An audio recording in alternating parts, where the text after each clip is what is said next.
Hello art friends, and welcome to the channel. My name is Fleshwood, and today I'm going to be drawing the Grudge traditionally. The Grudge is based on the Japanese movie Ju-on. If you have ever seen the movie The Grudge, you've probably wondered if a movie that terrifying holds any truth. The Grudge is a Japanese urban legend that believes if a person is killed in an act of extreme rage or sorrow, it can result in a curse. This curse is then passed on through each victim it comes into contact with. The American adaptation of this movie centers on the Williams family, husband Matt, wife Jennifer, and elderly mother Emma, who suffers from dementia. Matt and Jennifer move into the Grudge house and are both quickly consumed by the curse, leaving mother Emma Williams behind. Yoko, a social worker, arrives to find Emma alone, but is then also killed at the hands of the Grudge curse. Worried over the disappearance of Yoko, the agency sends in Karen, another social worker, to inspect the house. When she arrives, she finds the ghosts of the house, son Toshio and mother Kayako, which sends her into shock. Elderly mother Emma is also then consumed by the curse. Deeper into the movie, we find out how ghost Kayako and Toshio died. Kayako Seiki was a college student who was hopelessly in love with her professor, Peter Kirk, and wrote constantly about him in her diary. Kayako's husband discovers her diary and believes she is cheating on him. He then kills her by stabbing her and crushing her windpipe in the process. Then he kills their son Toshio in an act of revenge by drowning him in the bathtub, and the Grudge curse is born. There are a handful of other deaths that happen in the movie, one of which is honestly the scariest scene in any movie I've ever seen. At least in my opinion, but that is the main story behind The Grudge. In the movie anyways. But what is the true story of The Grudge? The Grudge in itself is a terrifying movie, but the story behind the movie is even creepier. The urban legend of The Grudge. Kayako really did exist. According to Japanese urban legends, she was a young girl who lived in Japan.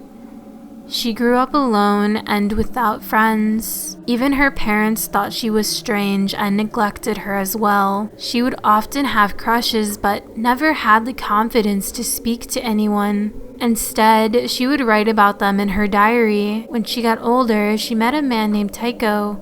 He was the nicest person she had ever met, and was also very caring. She fell for him instantly, and they soon got married and had a son. One day, Taiko was cleaning their house and stumbled across Kayako's diary. He read the diary and saw Kayako's entries confessing her love for an old flame. Taiko had no knowledge of the diary's age and grew furious, convinced his wife was cheating on him. When Kayako returned home, she found Taiko in a fit of rage. He immediately started attacking her. He stabbed her multiple times and then strangled her, breaking her windpipe and causing her to only be able to let out a hoarse rattle. He did this all in front of their own son. She tried her best to escape, but ended up slipping and breaking her ankle. Taiko grabbed her and snapped her neck. Still alive but paralyzed, Kayako was taken into the attic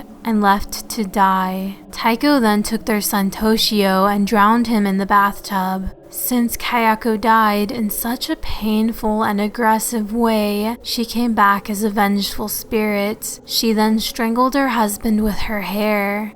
When the police arrived, they found Taiko dead, alone, and deemed his death a suicide. Now Kayako resides in the house as a vengeful Anryo, and anyone who dares to enter is doomed to die. That being said, it is of course just a Japanese legend, isn't it?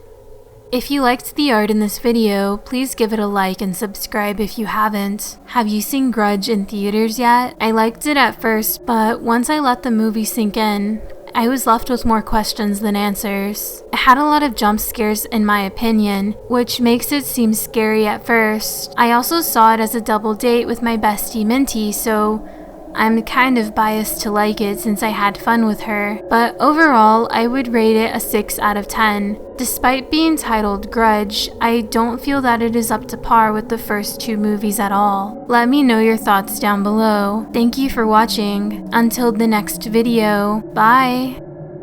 Before I end this video, I would like to say a couple of things about this drawing. I decided to draw Kyoko traditionally as I thought it would work better with the character, and one of my art goals for this year is to draw more traditional art. I'm honestly not in love with this drawing at all. Her arm placement is so weird. I didn't really care at first because I thought her hair would cover it, but it doesn't. And the lower hand looks way better than the upper hand. I'm also not too sure how closely she resembles Kayako. There's just a lot of issues here, but it was fun regardless. I also bought a white gel pen, which you can see me unpackage in the video. However, this one is so thick, so I really don't like it, but it does work, and so it's all I have, so I'm gonna use it. I also found out something pretty cool because I used some markers for certain lines and then I used ink for the majority of the hair, but as you can see in the end, using the marker for some lines gives the finished piece a little bit of shine when you move the paper, which I thought was really neat. I hope to work on more traditional pieces this year, not just in ink, but watercolor and acrylics too, hopefully. So I hope you stay with me on this art journey and watch me grow.